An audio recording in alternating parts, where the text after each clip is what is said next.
But in this splendid spring evening at Wembley Stadium, and what a day it is. Could catch on, couldn't it? Fans in the ground again, only 4,000 of them, strictly neutral, local residents and key workers. But let's hope this is the start of something big after 13 months of those ghost games.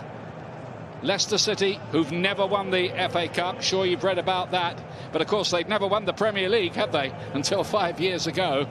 Favourites today against a Southampton side who've been struggling in the Premier League but are yet to concede a goal in the FA Cup.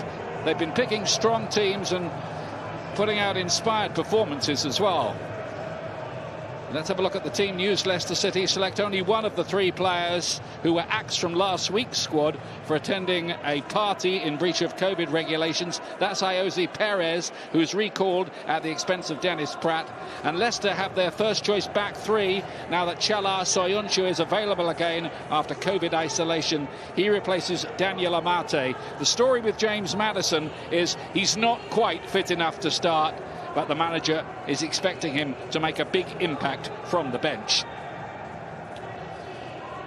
As for Southampton, Ralph Hasenhüttl threatened changes after Monday's 3-0 defeat at West Bromwich Albion. In fact, there is only one. Theo Walcott is left out tonight, with the winger Musa Djenepo preferred after his quarter-final goal at Bournemouth. Four of this team have scored at Wembley: Ings, Ward-Prowse, Walker-Peters and Redmond.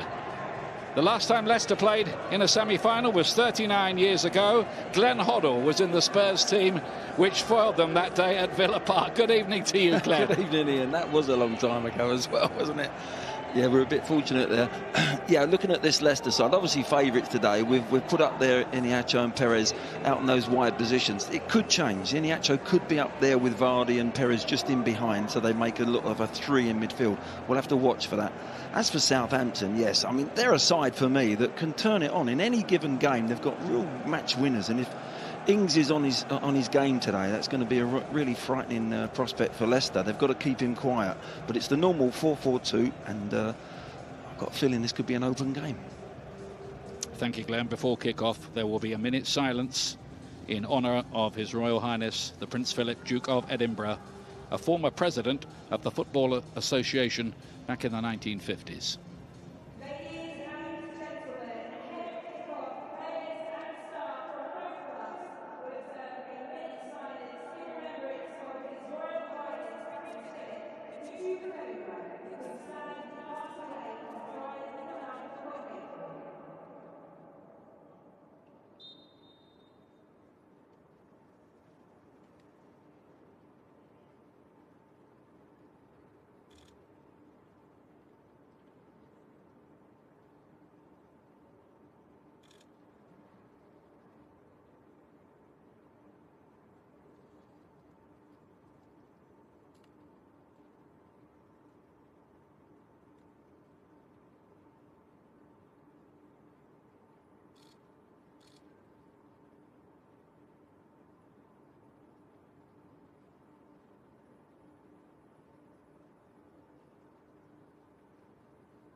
The Duke was a big sports fan, not quite so much of football. He once told one of the national newspaper sports editors that there were too much football in the paper.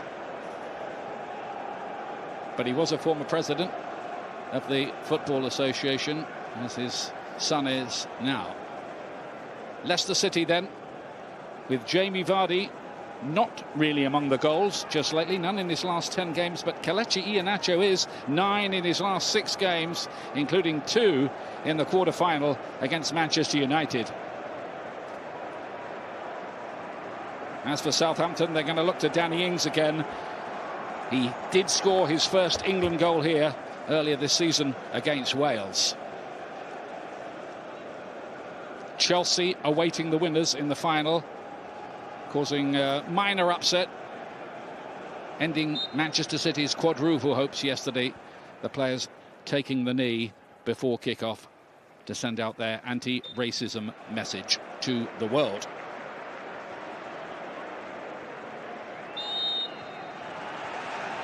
And Leicester getting us underway. Southampton wearing a change outfit today.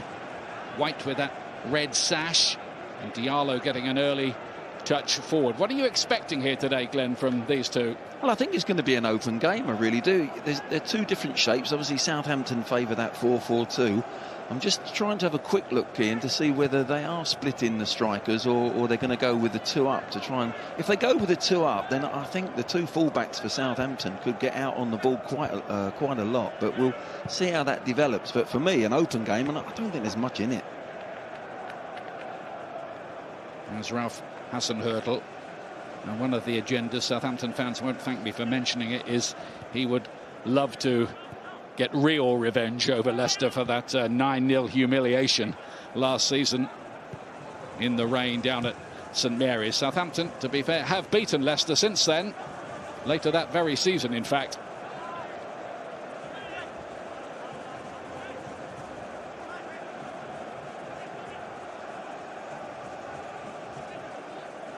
Vestergaard taking that free kick. Came on when Denmark beat England here earlier this season. Kasper Schmeichel was in goal. Up towards Vardy, but Bednarek won the header for Southampton, who were foiled at this stage by Chelsea 3 seasons ago. Yeah, it's interesting. The Saints, they look like they want to turn Leicester, the back three, early in this game. They'll look to build up as the game develops, but 2 or 3 times now they've looked to the front and hit long balls, trying to just turn that back three round.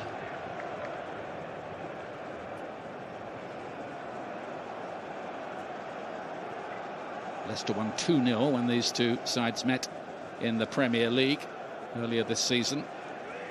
Return still to come among the remaining fixtures, of which there aren't too many, of course, this year. Vestergaard going long, aimed towards Danny Ings, has got Johnny Evans up against him.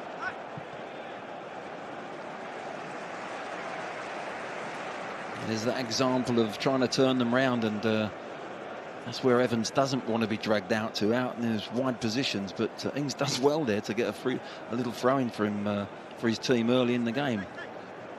Chris Kavanagh, by the way, is the man in charge.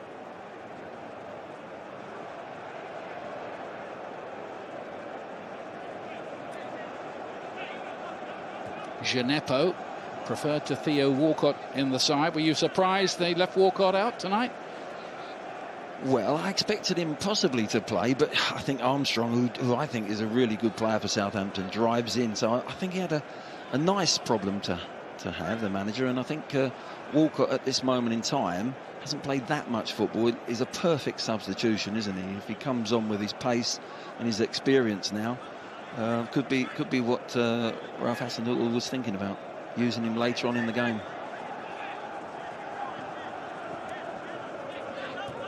Leicester just coming off a couple of defeats in the Premier League, not in their prime form, but still third in the table. 11 places above Southampton and 20 points above them. Ibrahima Diallo getting a run in the side because of the injury to Oriol Romeo, who's out for the season with a broken ankle.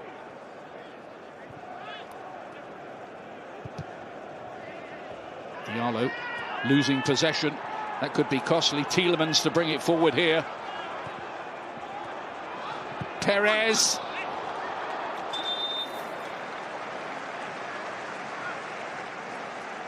Yeah, Diallo gives the ball away in that midfield area. I think he caught Vardy as well. You can see Vardy there just as he went in to try and make up for his mistake.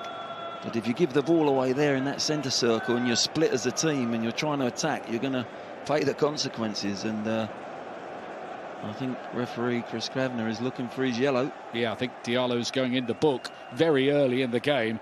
Hardly ideal for a central midfield player who's there to bite into a few challenges. There he is. He's overrun the ball. He's in there really late. Vardy just gets there and pops the ball off. And He's well late there. Look, just catches him there. He goes down. But this is the break. Ward-Prowse actually gets tucked in probably a little bit too much, but Perez can't wrap his foot round it. He's looking to curl that in that top corner, but there was no curl on it. So a yellow card for the young man who was signed last summer from the French club Brest. Yeah, he's just overstretching. That happens so many times, Ian. When you've made one mistake, you follow it with another. He doesn't want to give the ball away. His pride's hurt, and he just overstretches, gets there late. We've all done it, and consequently, he's been booked so early in this game. And as a central midfield player, that's a tough one. He's got to play the rest of the game really staying on his feet, and it's his players around him. You know, his partner in midfield there, Ward-Prowse, that needs to constantly talk to him and say to him, stay on your feet. Whenever he's going in for a ball, he's got to think differently now. Vardy is beginning to move more naturally, limping away, but he was definitely caught there, wasn't he, by the studs of Diallo. There's Brendan Rodgers, who took Liverpool to the semi-final. They were beaten by Aston Villa back in 2015, never made it to the final itself.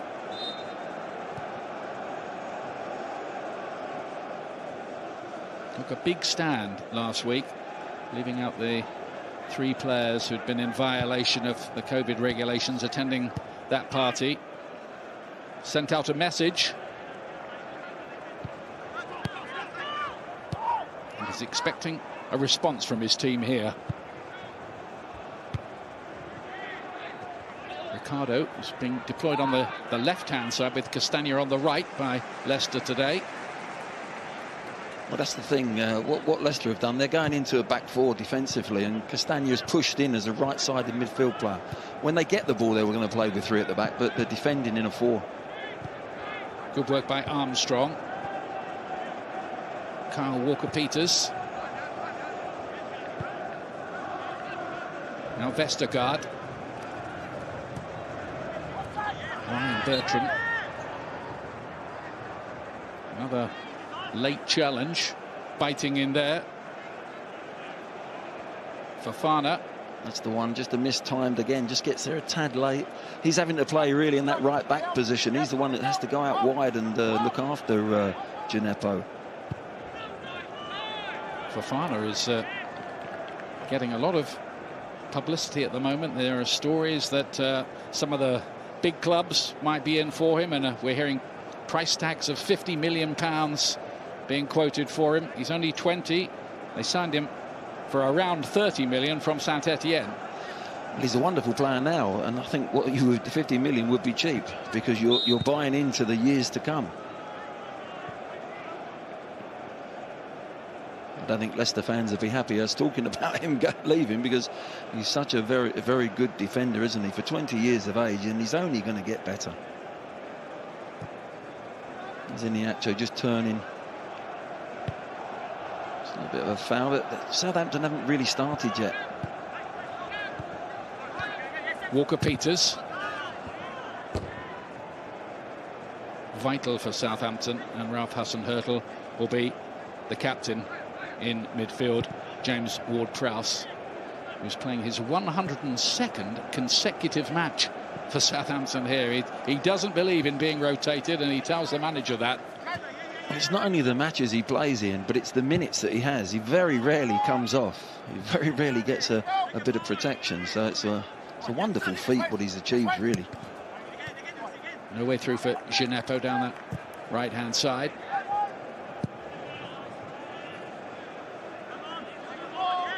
Johnny Evans winning the header. He never did get to play in the semi-final for Manchester United, even though they did reach semis while he was part of the club.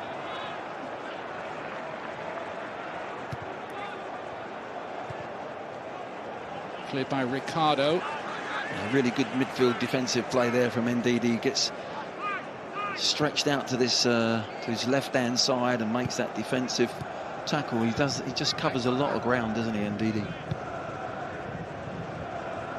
Well, he's regularly, I think, in the top 3 or 4 on the tackling stats in Premier League season since he's arrived. But here's Tielemans to Iheanacho here for Leicester City. Vestergaard getting in the challenge. Already alarm bells when Iheanacho gets the ball. He's on such a great run, but Ings is on the run here now, and Kasper Schmeichel gets out quick enough. Yeah, it was wonderful movement from Ings. It really was. Leicester defenders didn't know where he was. The ball needed to be just spot on. If it was a little bit less weight, watch his movement. It's pointing. Gineppo plays it just a little bit too straight for him, but good sweeping there from Schmeichel.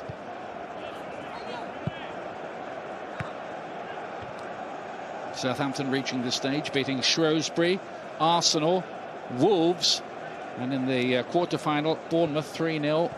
Redmond got 2 on that occasion. Gineppo, the other one, gets the start today. Leicester's route was Stoke, Brentford, Brighton, and impressively 3-1 against Manchester United in the quarter-final.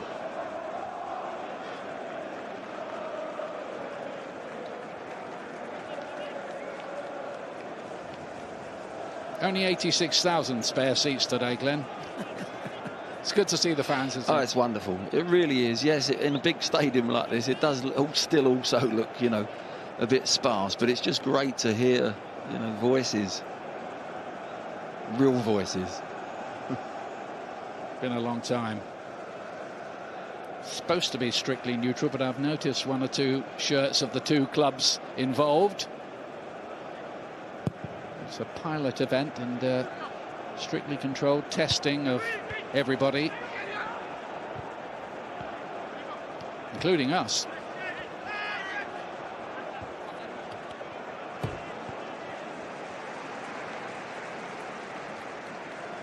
Trying to create a bit of history, aren't they, Leicester City? No club has played in so many cup finals without actually winning. FA Cup finals, that is. 4 times Leicester have been in the final, 4 times beaten. Will that change this year? Ndidi feeding that forward to Iheanacho.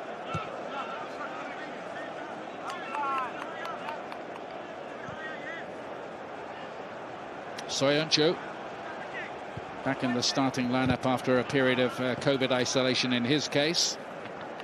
He'll be playing for Turkey at the European Championships. They're in the opening game against Italy.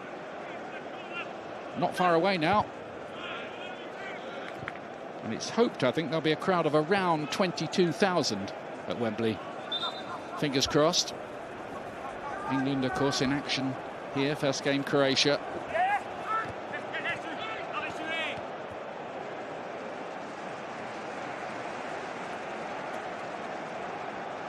And Gareth Southgate is among the 4,000. I think we've already had a shot of him today.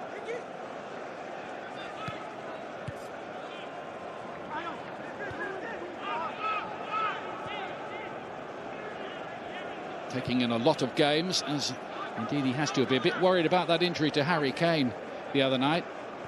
Yes, I think every Spurs fan out there will be as well. Obviously, they've got a cup final next week, and it was a concern because it was his ankle. And we hope for more optimistic updates on that.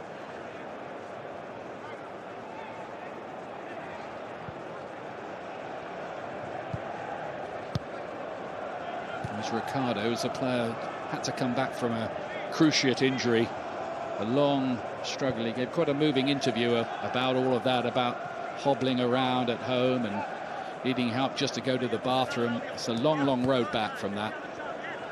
So here he is in a semi-final. Here's Castagna. Iheanacho's waiting in the middle. There's a bit of a strange ball, didn't ever find Perez.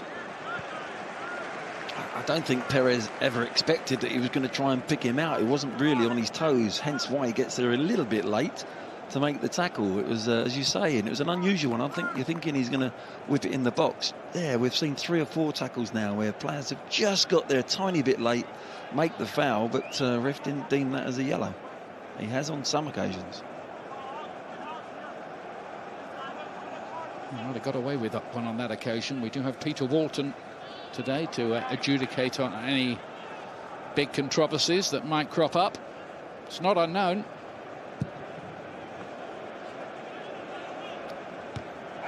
Johnny Evans winning the header again, and then out of play by Diallo, the player who picked up that early yellow card, which will be a matter of some concern to Ralph Hasenhüttl.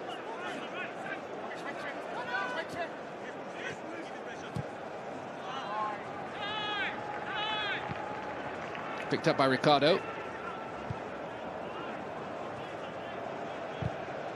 They've got their first choice back three there today. Now they've got Soyuncu back in there.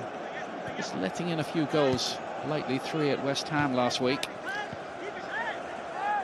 I think with the ball they're playing with a 3, but certainly as soon as they lose the ball, they're getting a back 4 intact, 4 midfield across the front there, and matching up Southampton, because they know Southampton play that shape, and slightly different than what they've been doing recently.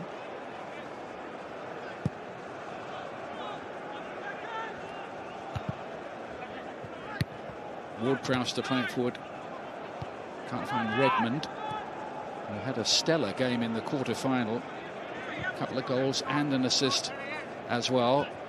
And he scored a few years back, you might remember, big playoff goal for Norwich City in the Championship playoff final against Middlesbrough.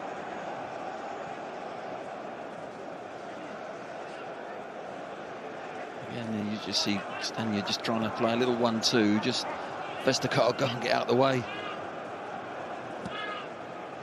But you just sense Redmond in that game against Bournemouth, he was linking the midfield and the front. He was dropping in. At the moment, him and Ings are trying to play on the shoulder on the last man, and I think he's got to start maybe looking for some little spaces and get the ball into feet to cause this Leicester team a problem. Southampton haven't settled yet. Fofana.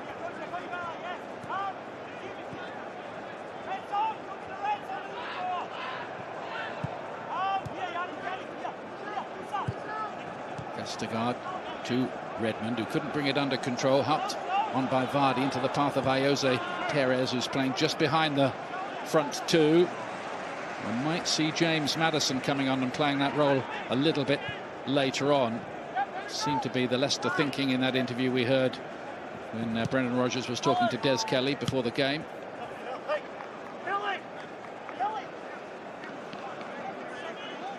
He's a wonderful option to have from the bench, isn't he? Such a talented lad. Yeah, he's had a few ups and downs with the club and the manager, but injury problems as well, but a real talent.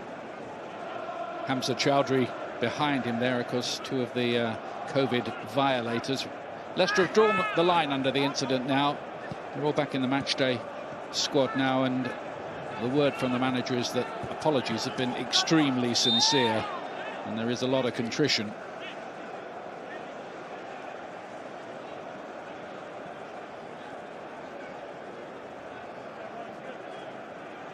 Castagna, it's a lot of that in the early stages of the game. So many just slightly late tackles. Painful ones as well. Yeah.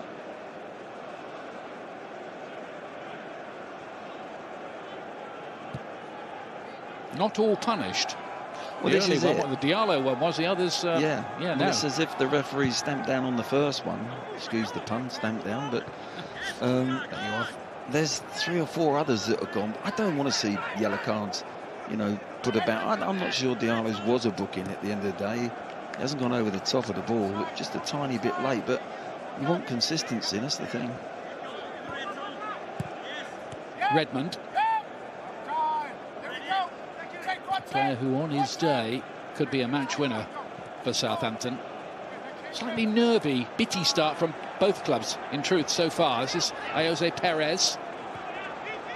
Now Ricardo.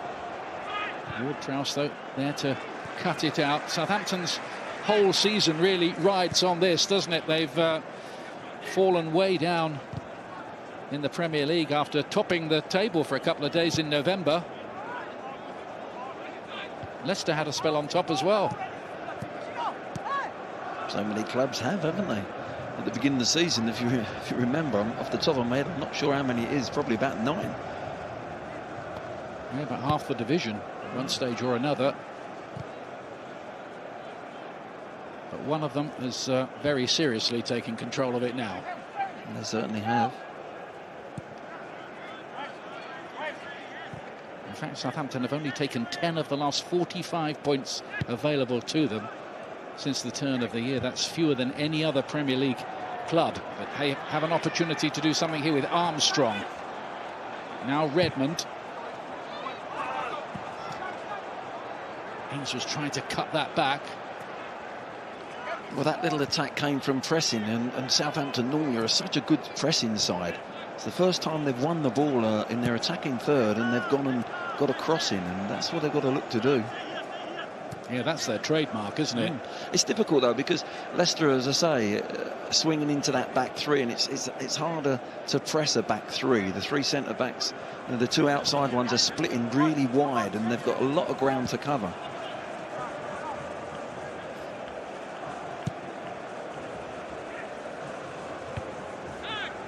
Down by Armstrong, but Ricardo had read that was in exactly the right place. Then Perez runs into trouble. Walker-Peters a bit out of position here. Perez, Iheanacho is waiting in the middle. Chances for Leicester here, but they don't make the most of it. And that's been the story of it so far.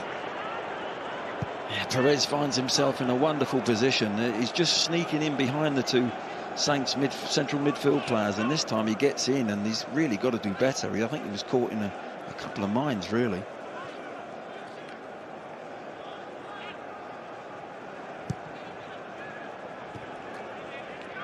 Ndidi.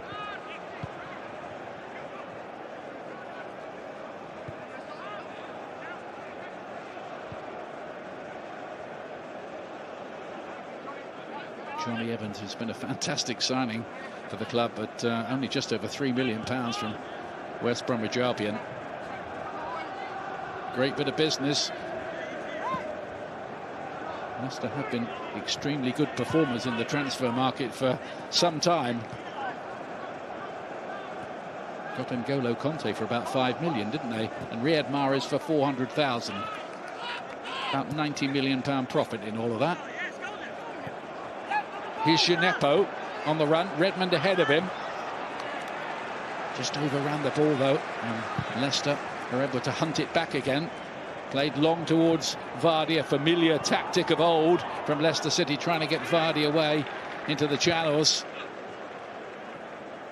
He's on one of those goal droughts at the moment. It's bound to end soon. Southampton might have had a look at that and thought, oh, that's a bit worrying, really. He's really overdue one. Yeah, they'll be looking at it and thinking, I hope it's next week that he gets back on the score sheet.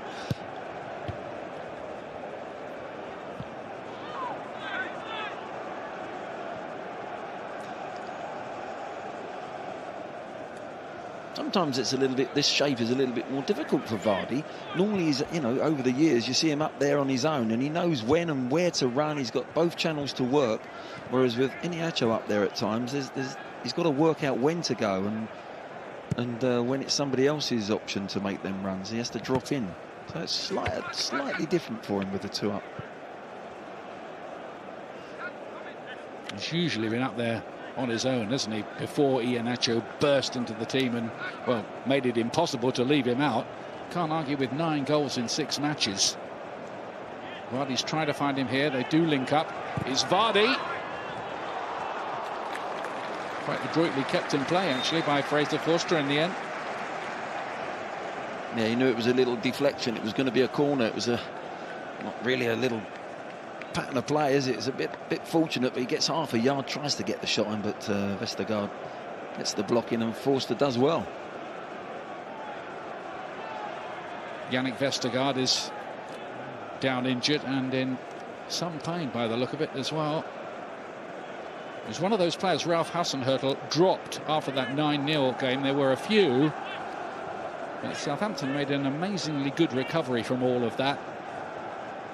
The manager kept his job. They kept faith with him. Yeah, look, he's just gone out and blocked it. Does he? Yeah, it's Vardy after the shot just catches him on the ankle. It's a sore one. There's been quite a few of them today, but you can't blame Vardy there. He's having a shot.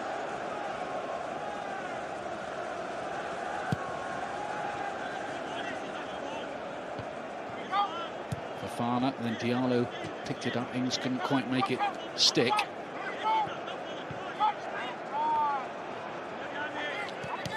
Vestergaard apparently okay again, won that ball. Perez into the channel, but Iheanacho, though he's graceful and quick, not quite able to get on the end of that one.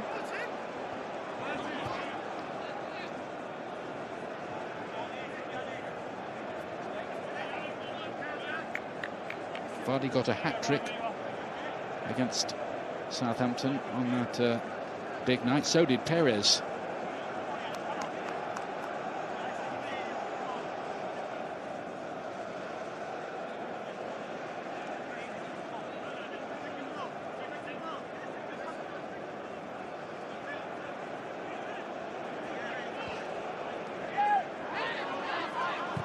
Stuart Armstrong did some good work there. Is Kyle Walker-Peters.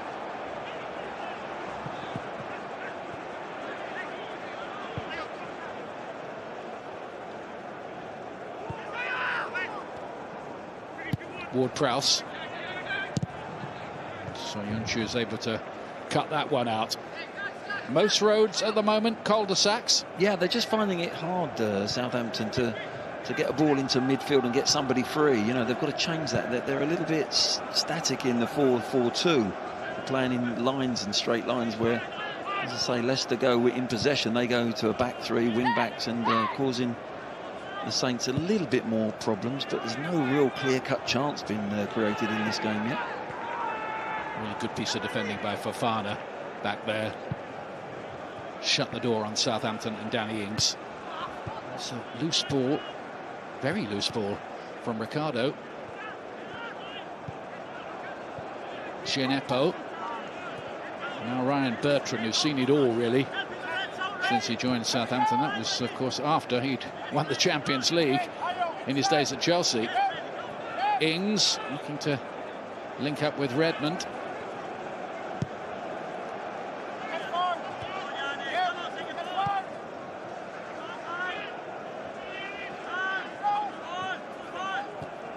Yuri Tielemans. That's a good layoff, wasn't it, by Vardy to Perez, to Vardy again, to Perez again, towards the back post, and Iheanacho was closing in on it, but just too high for him. Best move yet in the game. Without a doubt, Ian. Lovely little 1-2s through the pitch, and Iheanacho just couldn't quite get there. Look, lovely little...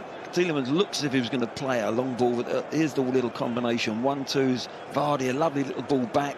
Gets in the bottom, there's a man spare over, and Perez has tried his best to put it on a plate, but just overcooks it, and first chance of the game.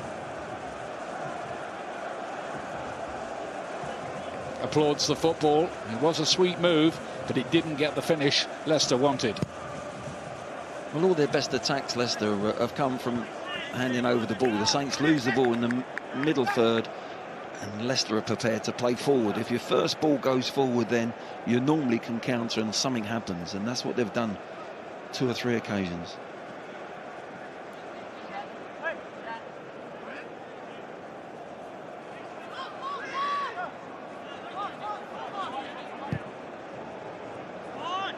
Here's Ings lining this one up.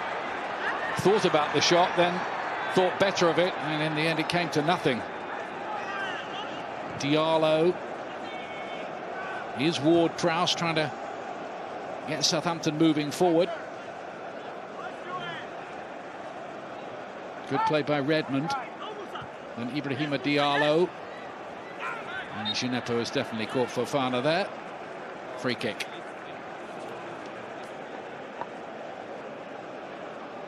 Was there a foul on Danny Ings here? There's a little, he goes to hit it, goes across there. There's not a lot, is there? There's not a lot there. He's looking for it. He's trying to get across. No, I think he's gone down a little bit too early. He's an experienced player. He knows what he wants to do. Those young kids there behind the goal, they think it's a foul. They're definitely not neutrals. It's good to see some supporters of the teams that are playing. Absolutely. Either that, or they might support Peru. They look like Peru, don't they? They that do, outfit didn't that they? Southampton are using this season. Well, both of them, in a way. Iheanacho. Bednarek made sure he went no further. It was a good challenge. Well, it was, Ian. It was a risky one. We had to get that spot on, and he did.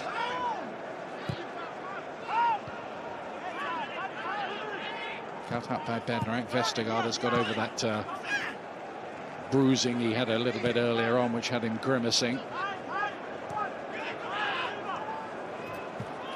I think it's fair to say it's taken both teams quite a long time to settle in the game, but just one or two things starting to happen now.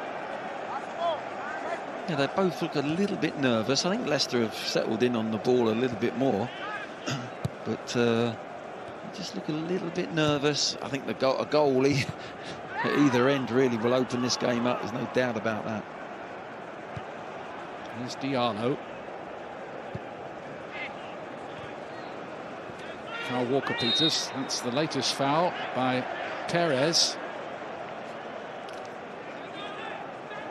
No doubt about that. Yeah, another one of those little painful ones, I think. We've seen quite a few. Yeah, it just catches him there on the left ankle. But, Walker-Peters has got himself semi-forward, I call it. He's not really pushed on like I've seen him in league games where both fullbacks push on at a similar time. They've been a little bit reserved, and that's probably what the manager wanted early in the game. Yeah, you wonder about Southampton's confidence levels just recently after the run they've been on in the Premier League. Difficult spell for them. 9 points clear of the bottom three, though, as things stand. And Fulham have played a couple of games more than them now as well. Now then, free kick. Bertrand's there. Ward-Prowse is usually in charge of all the dead ball kicks, but it's him indeed who takes it towards that back post. Vestergaard was waiting up there. Ings goes down in the penalty area. Gineppo tries to tiptoe his way through. And Leicester City are able to get it away in the end. Tielemans, and foul by him, says the referee. Well, he's mystified. What for? He's asking. He's winked. He knows what he's done. Nice little bit of skill, and he's just pulled him back, isn't he? This was the earlier incident with Danny Ings. Yeah, not enough for a penalty there. It was a good ball. It was a good bit of defending, actually, from Ndidi. He was up against Vestergaard, and you think there might have been a mismatch there, but he actually stays strong and gets a good header in. Yeah, if that was a penalty, there'd be 25 every game. Walker-Peters does like to raid forward. We haven't seen too much of that, as Glenn was telling you a couple of minutes ago. 12 million they paid for the former Spurs man after a loan.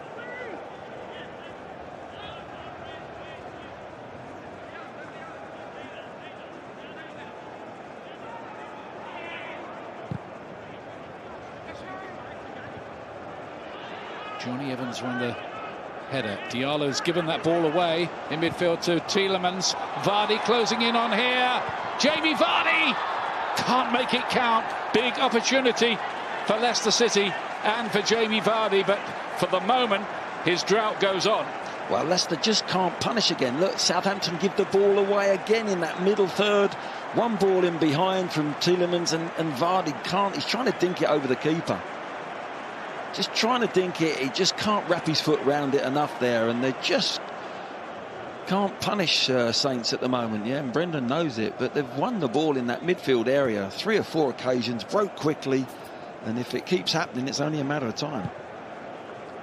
Not scored since one against Liverpool on February the 13th, Jamie Vardy. But of course he owes Leicester City absolutely nothing after his stellar scoring feats of recent years.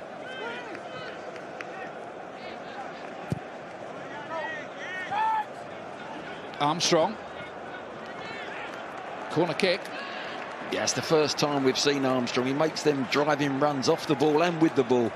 He doesn't really play out wide. He's a real danger coming through the centre of the pitch. I've seen him do it so many times. It's the first time we've seen him actually in this game make that sort of run, and he's earned Southampton a corner.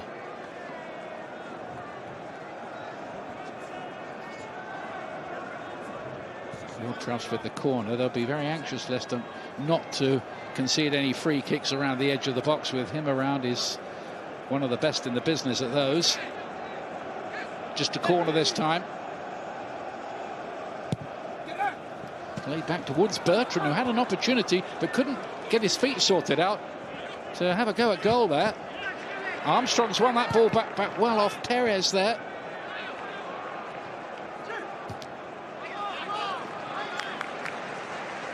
I think Bertrand actually was surprised. Look, he's holding his head. He didn't realise. He thought it was going to be cleared by a Leicester defender. It was one off the training ground, but it didn't look like it hadn't worked, really. Should have been cleared, but he just got caught on his heels, didn't he?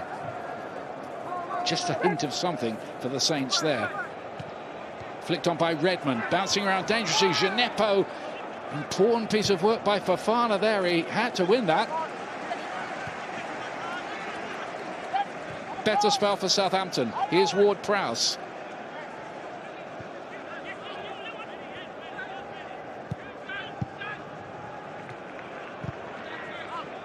And a mistimed ball that time by Nathan Redmond. Good work by the youngster Wesley Fofana again. Yeah, a little bit loose here from that throw-in. Flick on from Redmond, and he does well in the end, doesn't he? Just gets himself goal side. It's all about his positional play. There's the corner. I think it's Iniacho that misses the ball completely, but Bertrand he couldn't read that. He had no chance of reacting. Top two in the Women's Super League, Manchester City and Chelsea meeting on Wednesday at 5:30 on BT Sport. And from the Premier League in our Thursday slot, 7:30, we'll have Leicester City's game against West Bromwich Albion. It's Thursday night. 7:30 p.m. on the air with that one.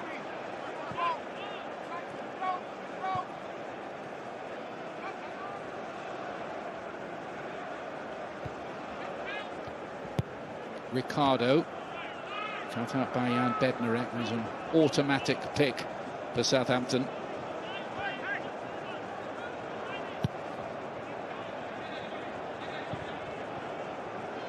Johnny Evans doing the covering for Leicester City. The last time they were in a semi-final, when you were playing, Glenn, Gary Lineker was in the Leicester team. They're in the second division then. Yeah, up at Villa Park, wasn't it? Yeah.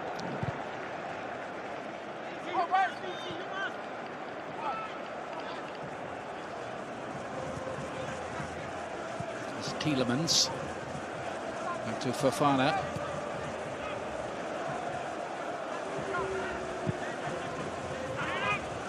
So way too long for Ricardo.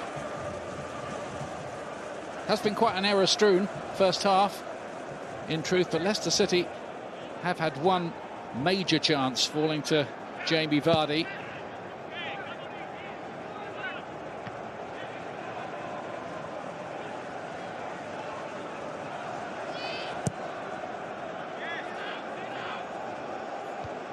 Sums it up, really, doesn't it, there at the moment? Nothing on target for either team. But players and managers and clubs will tell you semi-finals are about winning, not entertaining.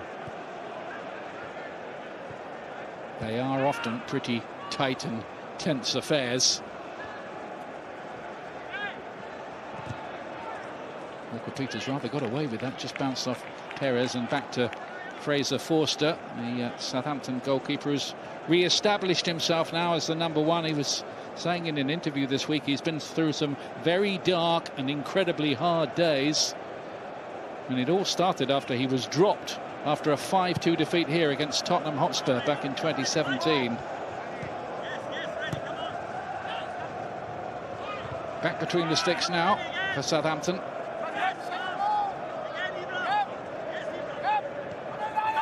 Armstrong.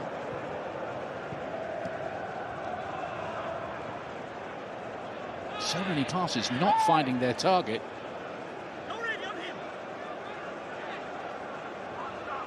Redmond.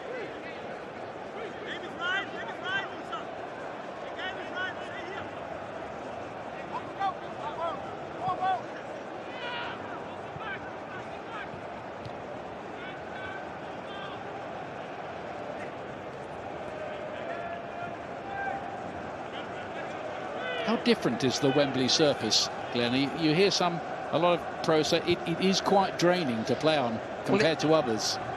The old stadium was, I've got to say, it seemed, but I think that's a lot of tension. I think when you go to, normally it was finals back in my day, it wasn't the semi-finals, but you know, a semi-final or a final, there's a lot of emotion and tension. I think that takes it out of a player, but it was the turf was sapping. But this pitch here looks like they're used to it. It's similar to every pitch now. We used to say, it was a joke back in the day, oh, the pitch is like Wembley. You know, it was a sign of a good pitch, but every pitch is like Wembley now.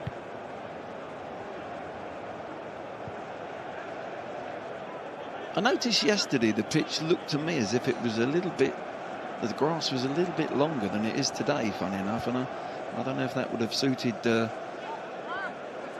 Chelsea are a good football inside, but City, it seemed as if the ball wasn't going as quick as it is today. There might be a little bit of moisture on the pitch tonight.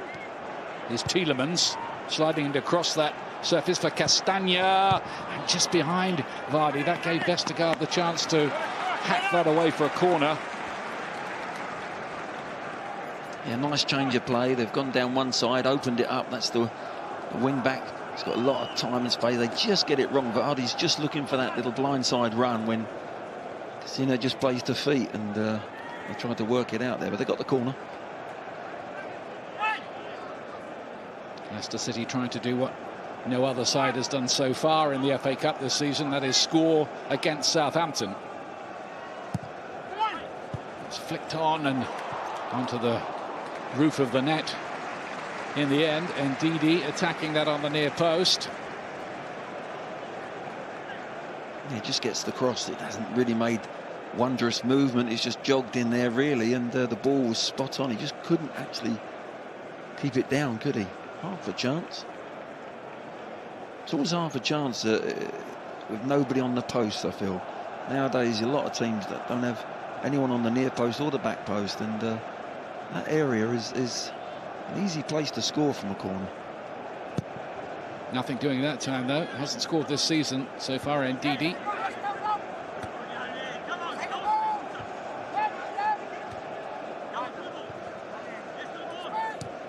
Fofana up towards Iheanacho, but Diallo nicked it away from him. Now here's Redmond for Southampton.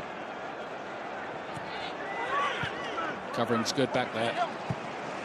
Tielemans, look at that early ball towards Jamie Vardy. Remember when they won the title that year, it was with an average of 42% possession, Leicester.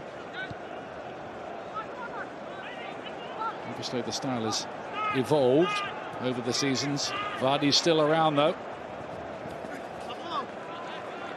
No, it's good play from Vardy there. You see him a second ago looking for a ball over the top. It was probably the distance is the reason why he never got in, but then he just takes players on, drags the team up and gets himself a corner and the team a corner. So really good centre forward play there from Vardy. Two different options.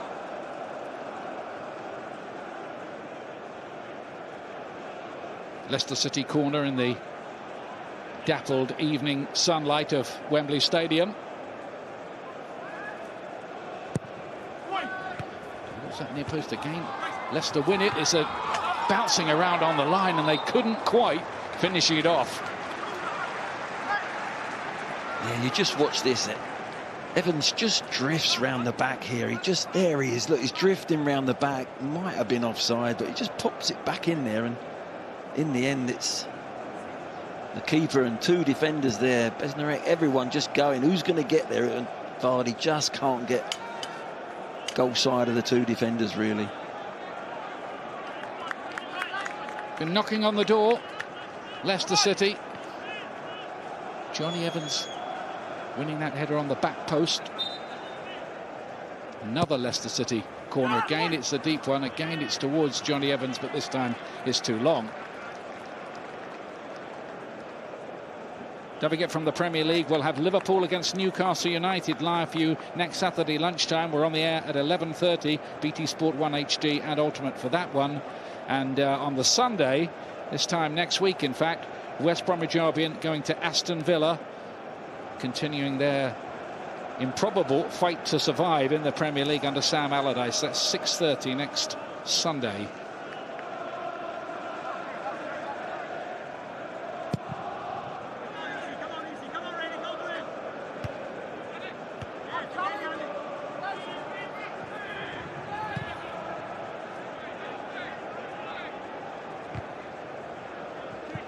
Ricardo.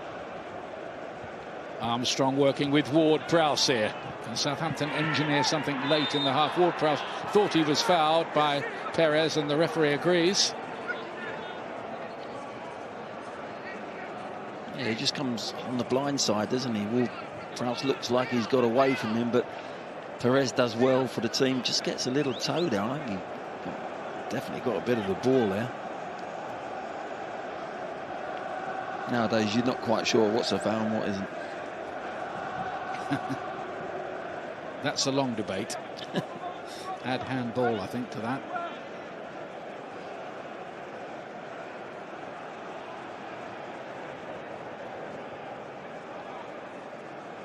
This will be the last action of the first half.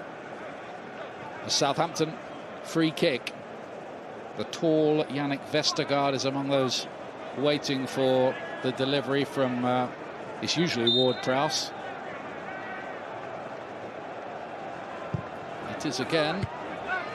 Soyuncu won the header, and that will be that for the first half. Lot of tension, lot of nerves, not everybody coping with the emotion of the occasion that Rio Ferdinand was talking about before the kickoff, but Leicester. Welcome back to Wembley. The teams are coming out for the second half. Just a quick reminder that you can see it's a numbers game on a Saturday morning here on BT Sport from 11 o'clock before we get going with the Premier League coverage. It's really interesting, this is an FA Cup semi-final. It's all about the trophy. It's all about something big. I suppose it's a reminder of that difficult balance of lifting the players to something without overawing them. Yep, and what you've got to say now is someone in that change room, it's an opportunity now to become an absolute hero at one of these football clubs. Chance to get your team and catapult them to the final. Yes, don't be overawed, don't get too emotional about it. Go out there measured, but it's a great chance, man. These opportunities don't come around many times in players' careers, so take it while you get here. Yeah, and opportunity as well for the managers to maybe have an impact on this game from the bench as well, with up to 5 substitutions. Not saying they're going to make all that, but it's it's a wonderful opportunity. But someone needs to really step up and grasp the moment. Let's see, Robbie, the message to those players: you're 45 minutes away now from an FA Cup final. Go and win it. You could be the first Leicester player to score against Southampton in the competition this year, Jake, and put your side through to the first FA Cup final since 1969. OK, being warmly greeted once again by the 4,000 fans who are socially distanced, wearing masks, but back and making a bit of noise as well, which is great to see. Right, he's done his work. Let's find out what his players can do. And what about Ralph Hasenhüttl? It's been so disappointing in the Premier League, but this could be everything for them. In fact, it is everything for them. Let's get back to it. Ian Dark and Glenn Hoddle. Thank you very much indeed. Southampton in their white change outfit. Winners of the FA Cup in 1976, when they were a second-tier side and beat Manchester United, who were third in the top flight at the time. Bobby Stokes' goal. Peter Osgood was in that side. Jim McCalliog.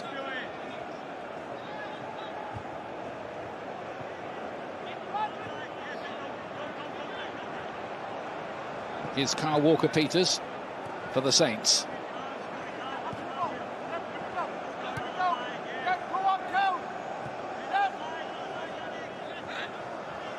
Southampton, of course, did reach the League Cup final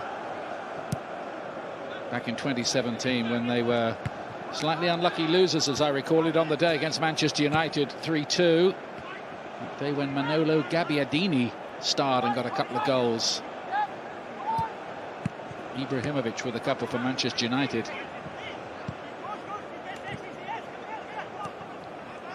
Both of these teams will think they're overdue a win here.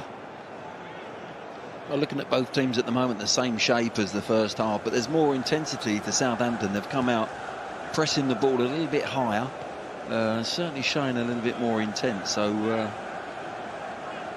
Ralph Hasenhüttl has said to them, hey, look, don't leave it out there, don't leave anything out there. It's a semi-final, as the guys were saying. But they're definitely pressing a little bit higher. You were saying at Glenn that half-time, it's the worst game to lose, the semi. No, absolutely, yeah. I mean, it's not a great thing to lose in a final, but if you lose in that semi-final, you're just thinking, could it have been our year if we'd have got there? Here's Ryan Bertrand. It's cut out by Fofana. There's a little bit of work here for Evans to do. I think Gineppo might have fouled him. Referee is going to blow in the end. For a Southampton ball. Yeah, Johnny Evans is looking for the foul, isn't he? Look, it looks to go down there, and centre-backs haven't quite got it right, like strikers, have they? Walker-Peters trying to work with the Scottish international Stuart Armstrong. First ever appearance in a semi-final for Kyle Walker-Peters. He was saying in the interviews before the game how excited he was to play in a game like this. Who's got a moment of inspiration or magic maybe to take one of these two teams into the FA Cup final? Soyuncu was a bit late on the scene there with Kyle Walker-Peters. The referee's reaching into his pocket as he goes over, and there'll be a yellow card for the Turkish international for that one. Yeah, he just gets there late again. There's been a lot of these challenges. Walker-Peters here much more forward, isn't he? It just gets the toe there first, and it's taken out by Soyuncu, and correctly so. It's just gets there, gets that touch, just clipped him, didn't he? It wasn't intentional, but probably the right decision. More importantly for Southampton, a great position for Ward-Prowse to put that free kick in now. And he does usually deliver a pretty mean ball. Bednarek is in there, Vestergaard is waiting in there, Danny Ings is there, Bertrand is in there, Redmond is in there.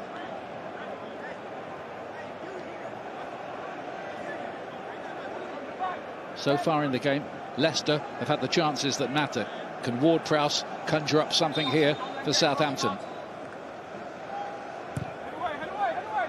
Vestergaard did get there, but couldn't direct it down. Yeah, it's a little set play that they're looking at from that angle. Vestergaard's lined up at the back. Watch his little run. He just pretends he's going in towards the goal, runs out, but it's just a little bit too high for him. On a previous visit to London this season, Vestergaard came up with a last-minute equaliser against Chelsea in a 3-3 draw. That was a header as well.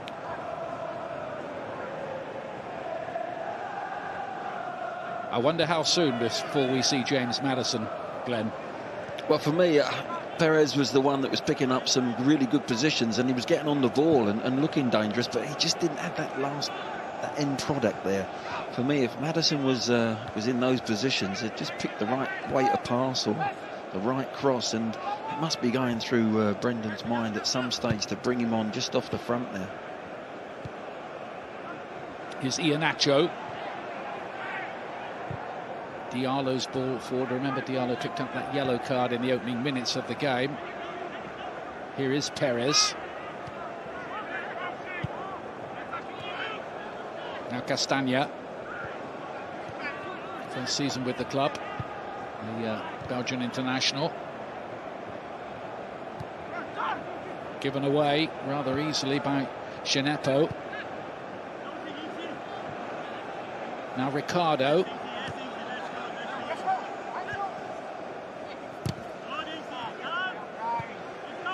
That's a good ball for Redmond.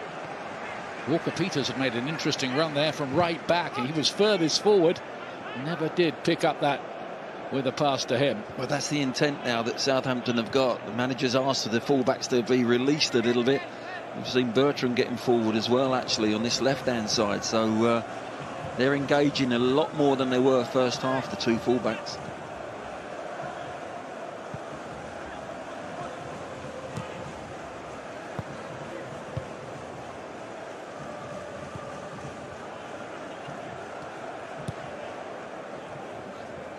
Both teams pretty intent on trying to make sure they keep the back door fairly locked up. Leicester have only had one clean sheet in their last 9 matches. And Southampton have had a few thumpings along the way as well. Ward-Prowse to Gineppo, and then Bertrand looking to curl one in behind for Redmond, who has this more central role just lately alongside Danny Ings. Yeah, it's strange there. You see Redmond and Ings put their thumbs up as if to say to Bertrand, it was our fault, we weren't making the run. The ball was played, but they didn't make the run, and It's obviously a little ploy that they look for, that ball over the top early.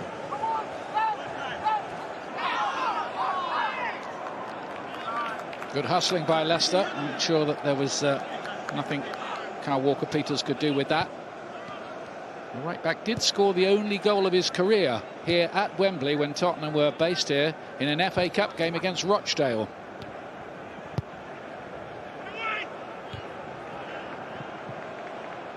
Looks like he's been given the licence to raid forward as and when he can in this second half. That was a good ball through the lines for Redmond, who's just caught Ings on the back foot with that, and Fofana can get across, and flag goes up anyway. Yeah, just offside, but that little position that Redmond, you know, we spoke about it in the first half there, just pick goes off and the centre-backs can't go in there. Certainly Evans, look, Ings is just offside. But that's the little position that's going to cause some problems to Leicester. If he can get turned on there, like he did against Bournemouth, I think it'll be better for Southampton. But they've started this second half so much better, and it's up now to Leicester to get their game together. He's getting on the front foot a little more in the second half, the Saints. It's Mark Albrighton, who did make a difference when he came on against West Ham United. Leicester nearly pulled that game round from 3-0, got it back to 3-2 last week. Albrighton was pretty instrumental in that. He might be one we see reasonably soon. What we don't know is how many minutes they think Maddison has got in him. He hasn't started a game, remember, for Leicester since late February. Just one substitute appearance in that time.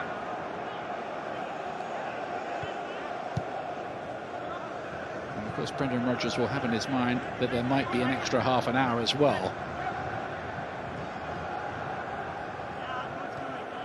Here's Armstrong. Carries on with his run. Got a lucky break of the ball. Couldn't find Redmond, though. Did the hard part.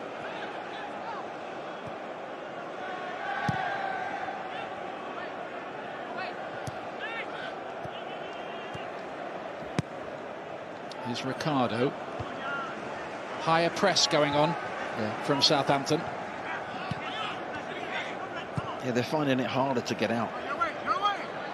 It's good work from Vardy, though. Here he's got Iheanacho waiting in the middle. Look at this, Vardy, Iheanacho! Wonderful opportunity, and now he takes it. It's him again, Kelechi Iheanacho, with the goal to put Leicester City ahead and dreaming of the FA Cup final. This is all about Vardy's pace.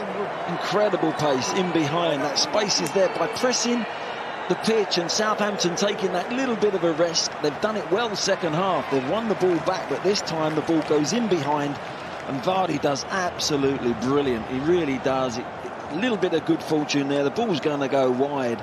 If we watch it here, look, they're pressed up. They've got loads of bodies there, Southampton. One ball in there, and they're in behind there. Great play. Vardy just lets it run across his body. He's got the pace to go, and he pulls off there. Iheanacho, lovely little pull back there. A little bit fortunate. Vestergaard, it hits his shins. Can't do a thing about it, but it falls lovely for Iheanacho again there. That's the option there, going wide for a goal kick, but they're cool as a cucumber as it comes back to him. Side foot, keeps over the top of the ball, just smothers the ball, and he's scoring goals left, right and centre. And Brendan knows that that's what they've been looking for, because, to be fair, Saints have come into this second half the better team. 10 goals in the last 7 matches for Kelechi Iheanacho, the Nigerian.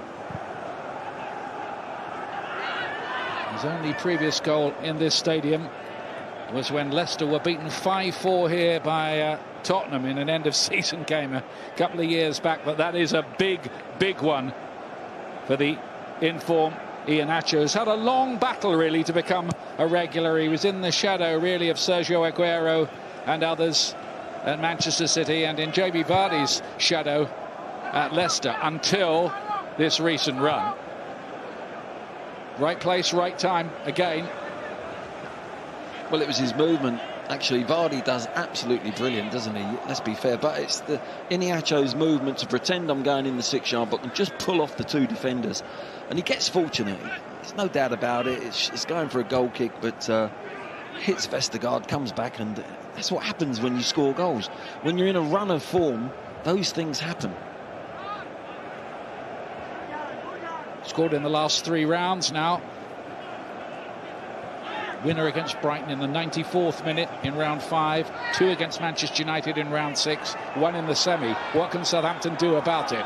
Here's Gineppo. Corner kick. 1 or 2 inquiries here about whether there might have been a hand involved. Yeah, Gineppo's trying to pull it back here, and it's hit. I think it's hit the arm of Fofana, but it's tucked right in against his body. And well, for me, I don't know what's a penalty in handball nowadays, but for me, I hope that isn't given.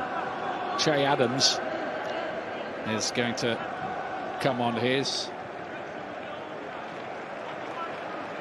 Nathan Redmond is the player to make way. Adams has been the subject of a lot of friendly banter among the Southampton players after his goal for Scotland. They're calling him Che McAdams now, down on the south coast there.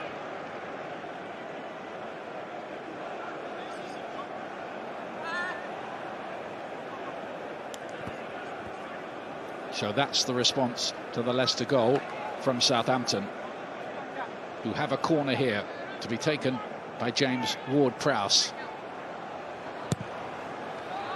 Goalkeeper came for that and just about got the fist on it, Kasper Schmeichel. Yeah, it was good keeping in the end. There's a lot of bodies in there. He just managed to get above everyone and flick it away, really. Led by Diallo. Vestergaard was attacking it. Gineppo. Fofana threw his body at it. The result was the deflection onto that far side where Armstrong was waiting. It'll be a Southampton throw. It's a spirited response. Well, I think they'll take comfort from the fact that they've been better in the second half. They're the side that was pushing Leicester back and pressing them, but so they'll just continue that. They've just got to watch for Vardy at the other end with his pace now. There's Mark Albrighton.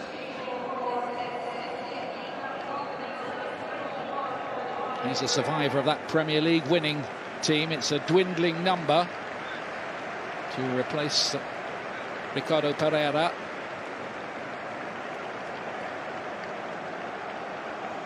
Experienced player, 31 now, Mark Albrighton. He appeared in all 38 Premier League games in the title-winning year. His only goal this season was in the FA Cup in round 3 against Stoke City. So he's out there now. Predictable change in a way. Going out to the right-hand side. Castanha's moved left.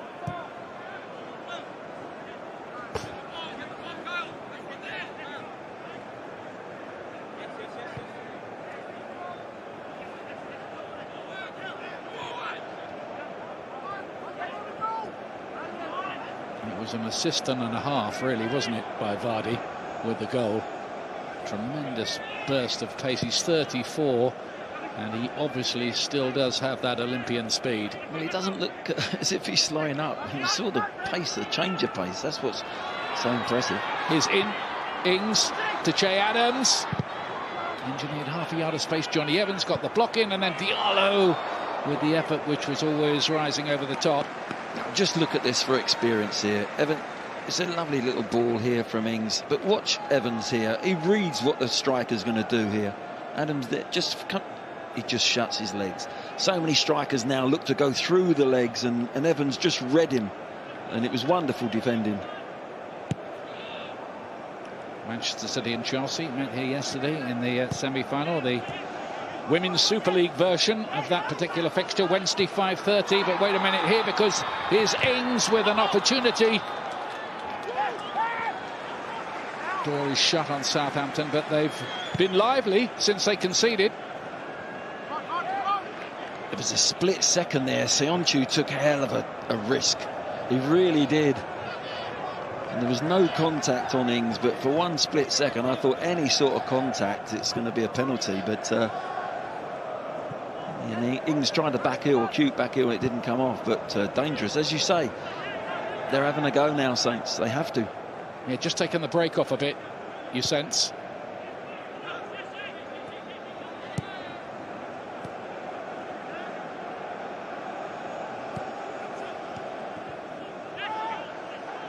Yeah, that Manchester City-Chelsea women's game Wednesday 5:30.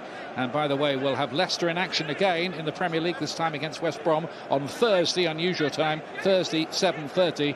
BT Sport 1 HD for that.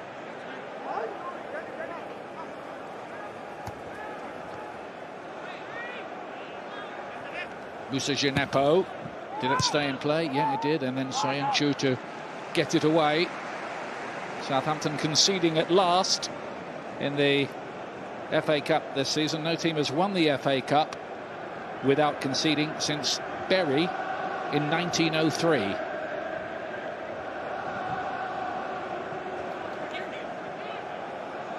Walker Peters thought about letting go with a shot. It's bouncing around dangerously in there. Here's Armstrong throwing everything at this at the moment, Southampton. Oh, and a wonderful effort from Diallo, but it whistles just wide. It's a wonderful effort. It really is. Schmeichel's got no chance. He's absolutely just hoping and praying.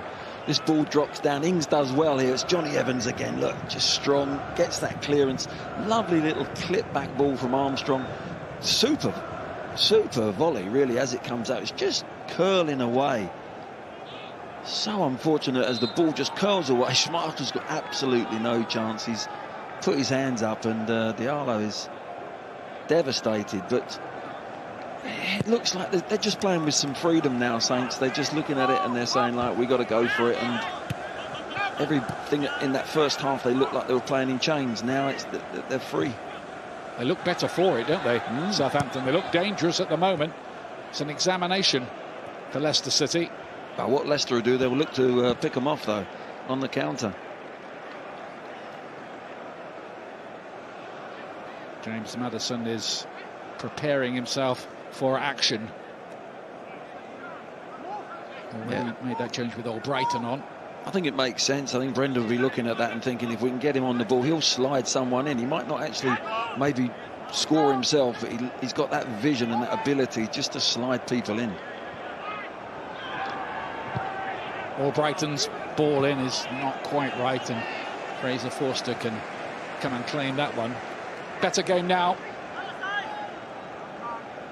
Diallo, he's never scored for Southampton yet since his signing. That would have been a wonderful time for him to break his duck. It was a great effort. That was great technique, wasn't it? Yeah, just drifted wide of that post and crossbar, but it'll give Saints a bit of heart.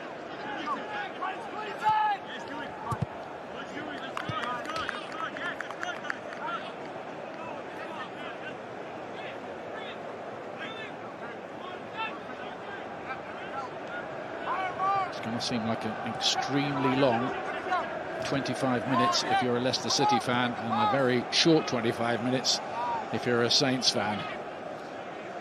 There's Perez. Castaño's gone up to the left-hand side into Ndidi. Maddison about to be introduced into the mix by the looks of things.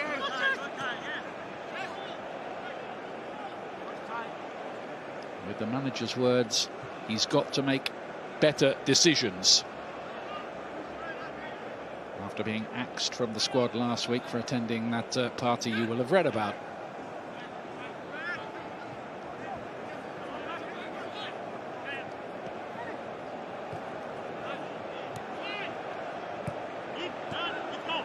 Che Adams to pick it up. Bertrand just had to reach for it, but manages to retain possession.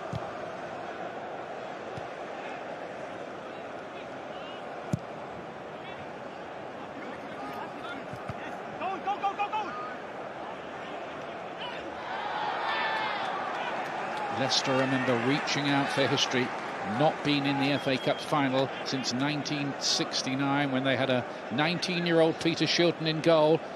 Just Soyuncu's made a real risky challenge there on Ings. He's been booked as well, and I think if the referee had seen that, it might have been a second yellow.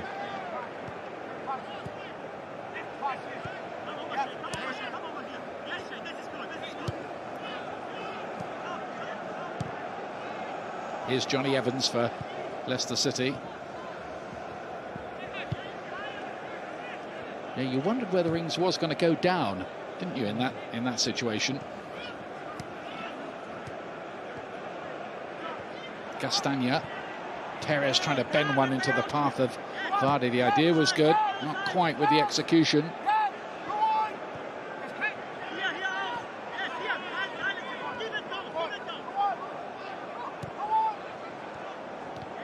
There's James Ward-Prowse.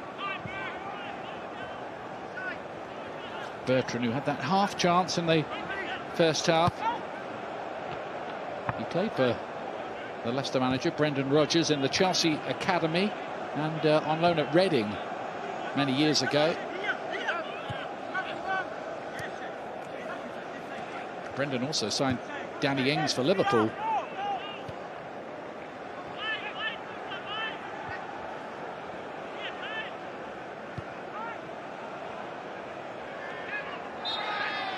Definitely going to be a free kick for that challenge on Diallo by Iheanacho. Just clumsy more than anything. So here comes Maddison. He'll be wanting to make a little bit of a statement. Gareth Southgate is here. Did he blow his chances of being selected for the European Championships last week as well? That's certainly the speculation. Jose Perez to make way.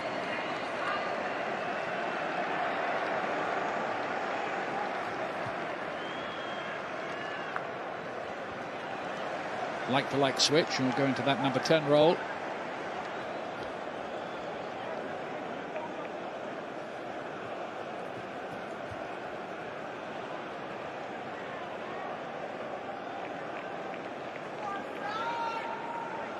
But at the moment, Southampton fighting hard for their lives in this semi-final. Ward-Prowse's chip was towards Vestergaard. Not quite that time, and there will be things you sense on breaks for Leicester City. This is one of them. Albrighton.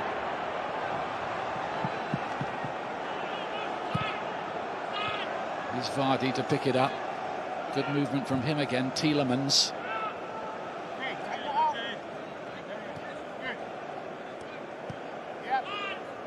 Here's Iheanacho.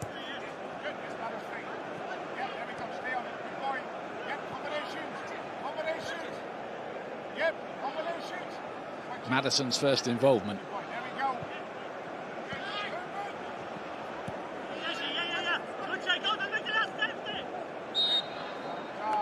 Free kick is going Leicester's way. Yeah, what he does do for you as well, he'll keep the ball for you. He doesn't give the ball away. He's gained a free kick here for his team, but he's kept the ball. He'll keep it simple, but at the right time he'll just try and release one of those strikers and get them in behind that Southampton defence as well. Handy player to be bringing on, isn't it? In this situation, 1-0 up already, and the possibility of more space on breaks. Leicester have the free kick. Can they get the clear water that a second goal would bring them in this semi? Maddison to take it. And maybe a bit of the rush showing with that one. Yeah, not one of his better ones, is it? This is Vardy getting in behind. He looks up. Look, it's a lovely little movement from Iheanacho. And when it comes off Vestergaard, look at that. He doesn't try and blast it. His body weight was going backwards. He's just kept it, smothered the top of the ball. It's gone through Bertrand's legs, and no chance for Forster. But it's all about Vardy's pace, really, and keeping his head and looking up, making the right cross at the right time. It was a 14th FA Cup goal in the career of Kelechi Iheanacho. In the last 5.5 seasons, nobody has scored more FA Cup goals than him. A little break in the play here, and some of the players will take the opportunity to get a bit of dehydration treatment, so to speak. He's won the ball there for Fana. I think it's just a slight little knock in the rib area there from Adams.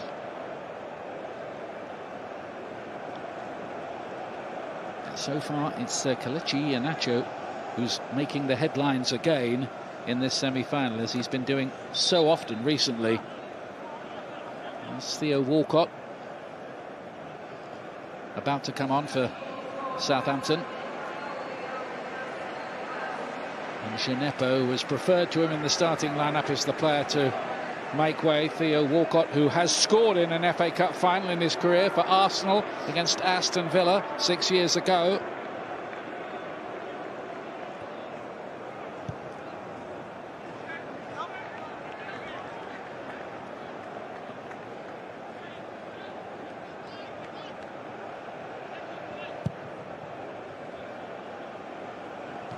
Early involvement for Walcott as he goes up for that header. It came off Fofana last, though.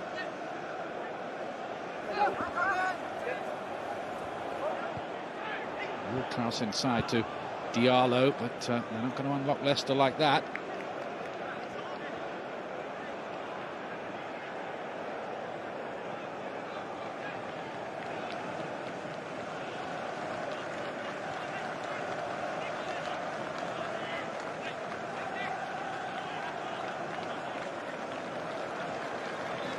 Going to have a few more fans at the Carabao Cup final here next weekend when Manchester City will face Tottenham Hotspur.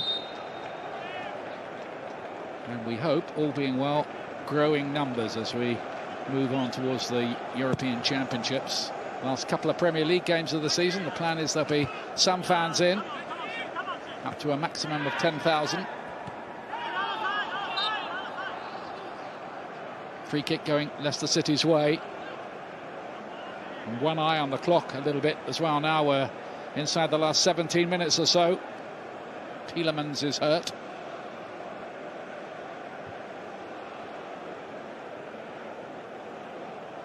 I think it's Diallo again there. Just goes in for that ball. Just steps on Tielemans. His instep there's going to be another painful one, but he's just got to watch himself. He's been booked early in the game.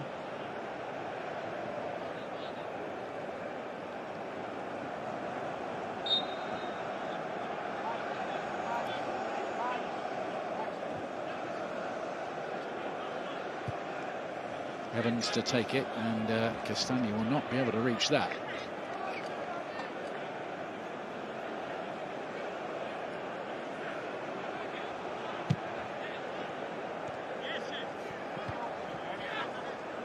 Remember, the winners of the FA Cup will be guaranteed a place in the Europa League next season. Leicester want a bit more than that, though, from this campaign. They're in the top four anyway, and could go to the Champions League if they can hold on to that. Get another free kick here. Castagna down. Yeah, just a little body swerve as if he's going down the line, but comes inside, and Walker-Peters just a tad late again. Good position now for Leicester, and it's I don't think it is Maddison that's taking this one. It's going to be all Brighton.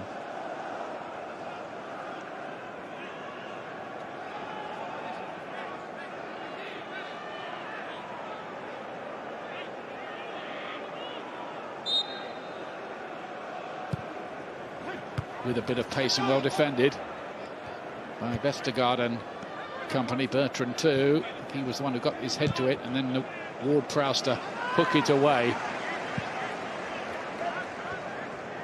Southampton did have a real purple patch after the Leicester goal. Can they get back into that kind of momentum?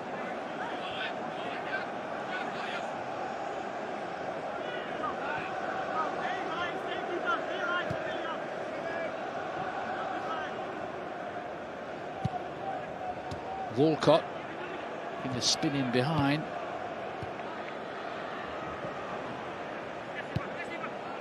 Johnny Evans has been a monumental presence back there for Leicester today so far. Iheanacho. Maddison in a lot of space here. Could not take the opportunity that would have put Leicester in some kind of a comfort zone. Yeah, it's brilliant from Iheanacho. It really is. He turns here, he gets on the ball, he's read it, he's just dropped in there, gets a little bit fortunate there, but lovely skill, glides past Ward-Prowse, lays it on beautifully for Maddison, and Maddison can't quite get his steps in there properly. Look, it's just stretching for that left footer and can't smother it and keep over the top of it. Just goes over that bar, but a lovely bit of play from Iheanacho.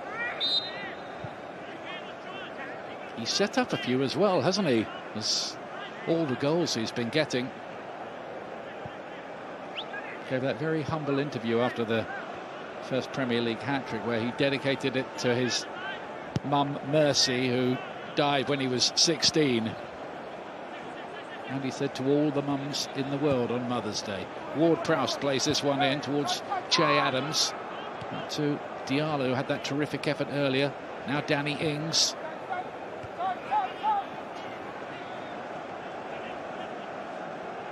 Maddison. Oh, got a bit of a block on that one. Getting into that territory, though, where Leicester City can see the finishing post. Vardy behind with that speed. He's got Albrighton waiting in the middle this time. Using the experience again there, Ian. Going out wide on that left-hand side. Gets 1v1 against Bednarek, and, you know, he's just got too much pace for him. Nothing come of that, but it's his shrewdness of just not always playing down the centre.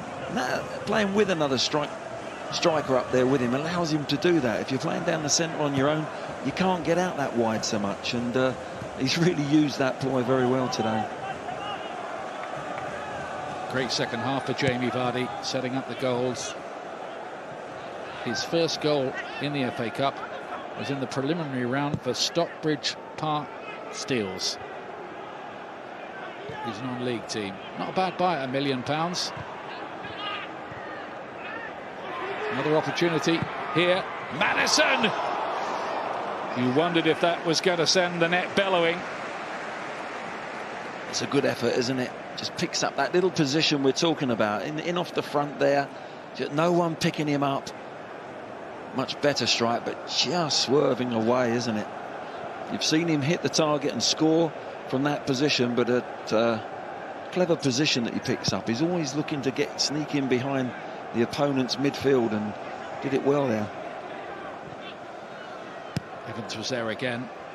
Maddison has got 11 goals this season, despite injury absences.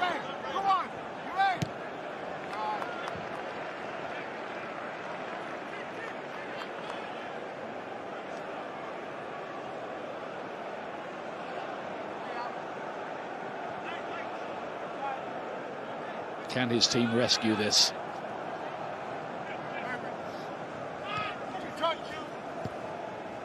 Izzy Iheanacho again. Another eye-catching run. Played back into the path of Castagna. Southampton managed to end that attack, and then Ward-Prowse with a long clearance, but it's Leicester City who are back in the ascendancy at the moment.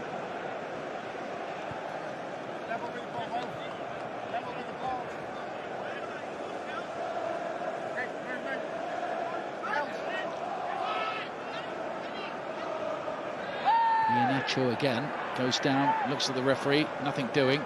Vestergaard for Southampton.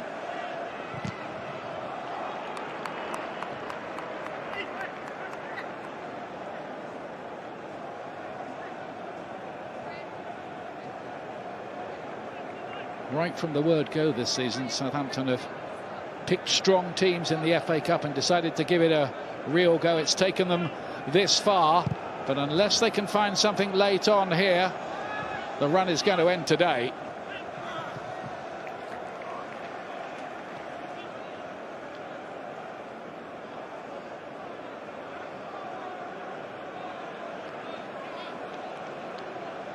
Premier League action to look forward to next Saturday. Liverpool against Newcastle United from Anfield, 11:30 a.m. We're on the air with that one, and this time next week it'll be Aston Villa against West Bromwich Albion, Sunday 6:30 on BT Sport 1 HD for that. Nathan Tella, very, very quick player, is about to be introduced by Southampton by the look of things. He's ready to go.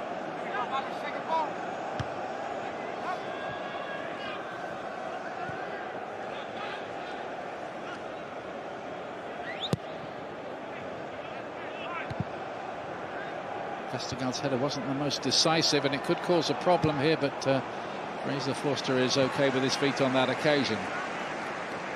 Armstrong.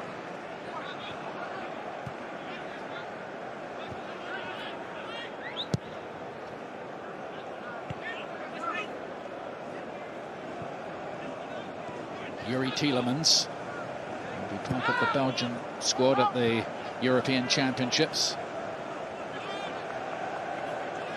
Classy player for Leicester to have picked up in the transfer market, that's for sure.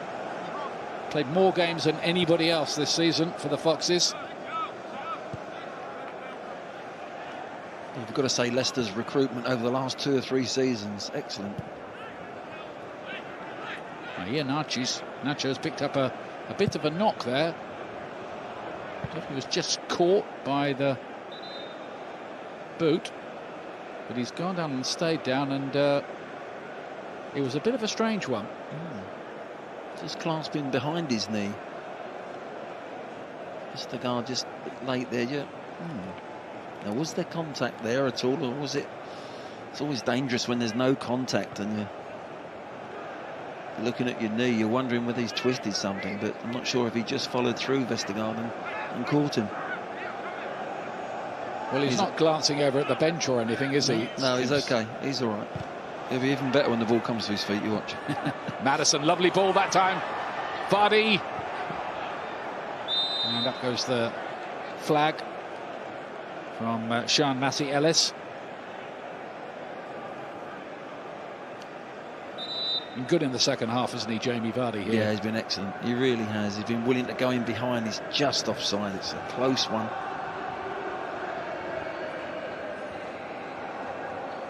But he looks as sharp as ever, doesn't he, Vardy? I've got to say. He might not be scoring goals at the moment, but you wouldn't want to mark him, I know that. Kyle Walker-Peters off and Nathan Tella on.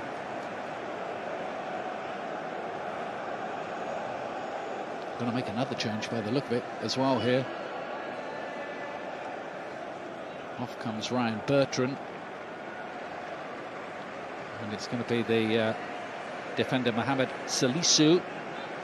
Celebrated his 22nd birthday yesterday, the Ghanaian, who they signed for the best part of £11 million from Real Valladolid. Defender, he's on as well now. And we'll have a bit of work to do straight away here. Yeah, I think Southampton now have gone to a 3 at the back there. Salisu coming on in that left side centre-back position. They'll push everyone forward now. They've got a lot of attacking players on the pitch.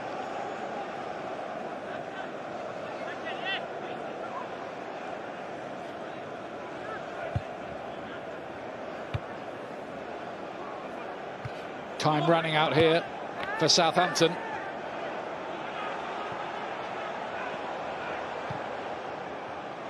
It's the best Theo Walcott could do with that one.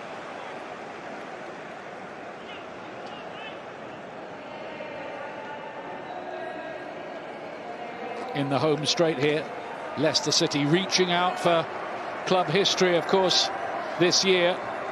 Their ideal scenario would be a top 4 finish and to end their long wait to lift the FA Cup.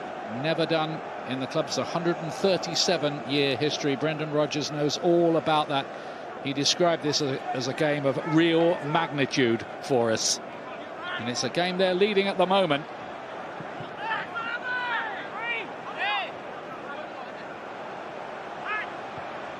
Towards Vardy. Knocked him again by Nacho. It's obviously okay, that knee. Quickly into the path of Armstrong, but that isn't really going to be a problem for Soyuncu, or just let that run out of play. He's been a decent signing as well for them, hasn't he? It's been excellent. I mean, you know, when Maguire left Leicester and went to United, you're thinking, how are they going to replace him? Well, he's come in and, well, he was already at the club, but he's been absolutely brilliant. He's been out injured for a little while, and I think earlier in the game he was a little bit behind it all, but there's a finish there from Miniacho again. Smile on his face, and so he should have a smile on his face. His goals are coming left, right and centre for him. Everything bouncing his way. Initial effort, off target, off Vestergaard, back to him. And next move, back of the net. Yeah. And that's how it goes, you know. There's times when you're not scoring goals. You don't know where your next goal is coming from, and those things don't happen. It goes for a goal kick and then the pressure builds up. But when you're scoring goals, it's like a magnet. The ball comes back and drops to you. He's Leicester's top goal scorer this season, now even ahead of Jamie Vardy. One more on 15.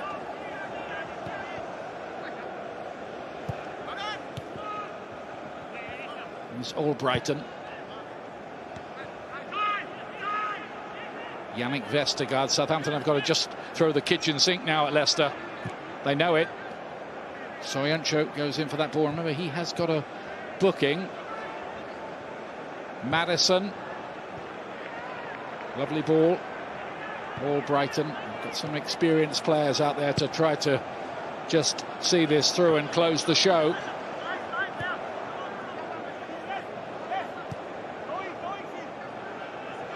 We'll ask Glenn Hoddle for his man of the match shortly. How much added time will there be for Southampton?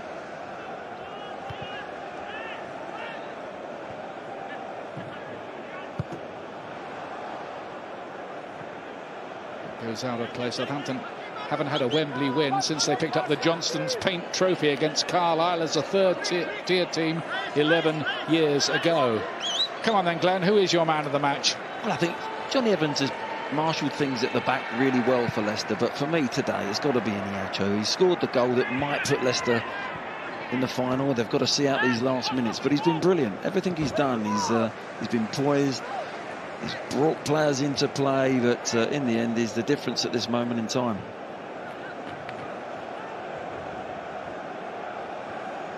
Chelsea waiting in the final. Leicester have beaten Chelsea in the Premier League this season,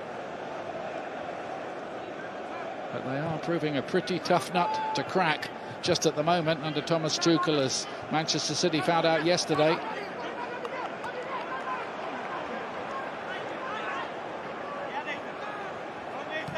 Keller looking to find a way through over on that right-hand side. Is there one moment left in this for Southampton? Is there one last chance? You just wonder whether Southampton would put one of their three centre-backs. They've got three centre-backs there. You're running out of time in the semi-final of the FA Cup. Put one of them up, play a centre-forward and get round him. You know, there's a time and a place to pass the ball through the pitch and play technically, but in your semi-final, a few minutes to go, put pressure on your opponents. Put a centre-back up there. Yeah, they've got to just roll the dice, haven't they, on it now, this late. Vardy won't be in any particular hurry, and who could blame him in this situation in stoppage time? Oh, he's got a painful one there, hasn't he? Bednarek's challenge. It's that little position he likes to pick up there, out on that left-hand side. Yellow card. Apologies if you heard any inappropriate language.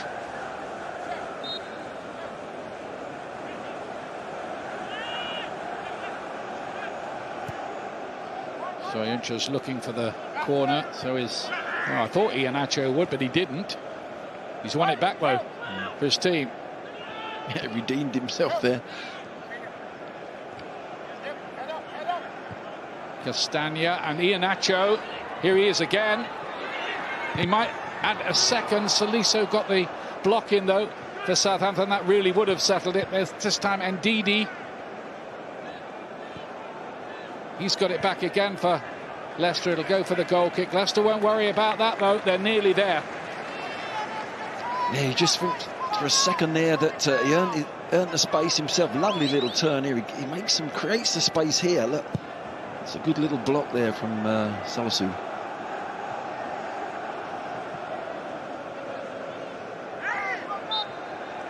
Due to have a minimum of 4 minutes. Vardy hasn't got the goal he's been waiting for, but he certainly set up the winning goal with a terrific pacey run down the left-hand side. And Southampton just have to put everybody in there now. It's desperation stakes. Up goes Vestergaard for it. Saliso had come up from the back, and the ball arrived rather suddenly at him. Yeah, look, Vestergaard's telling somebody to go back. He's staying up there. He's making his own decision there. Look, he's getting information there, because why not? Little knock down there, almost fell to Adams.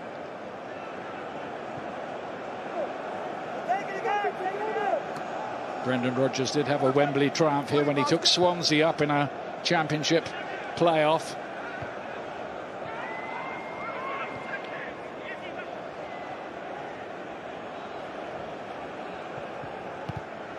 Will Brighton gets the throw in, that'll do for Leicester City.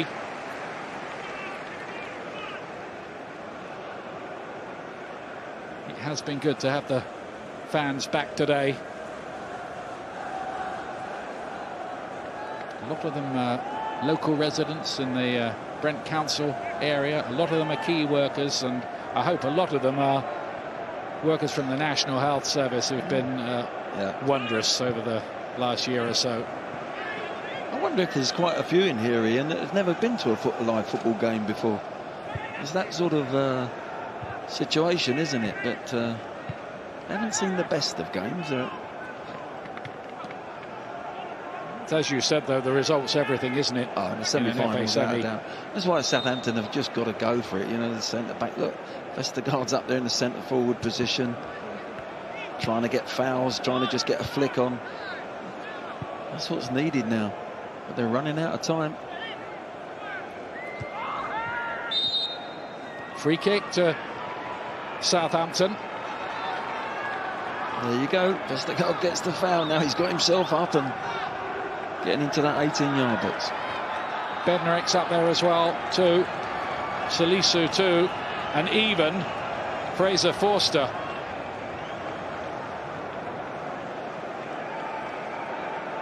Southampton looking for a moment of high drama to save this semi. Ward-Prowse to play that one in. It's too long for everybody. Kasper Schmeichel collapses on the ball, and Leicester City, fantastic for the Foxes. A first FA Cup final for them in over half a century.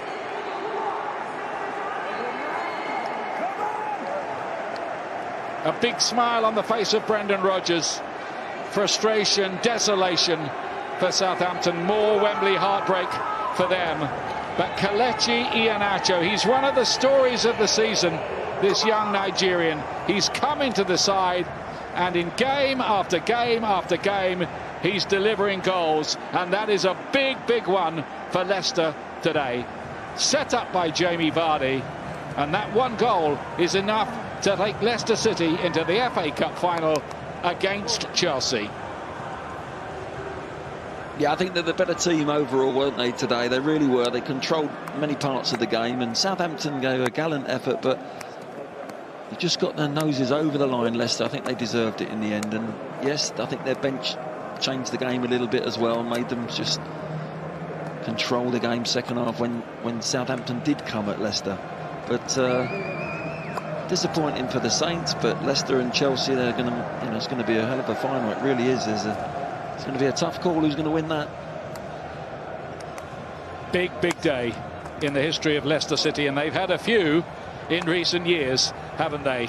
And it's a big day too in the life of Brendan Rodgers. They're not all neutrals here. You can see that they're flying that Fox flag. It's Leicester City who will play Chelsea in the FA Cup final of 2021. Wonderful. You know, some people don't need a drink.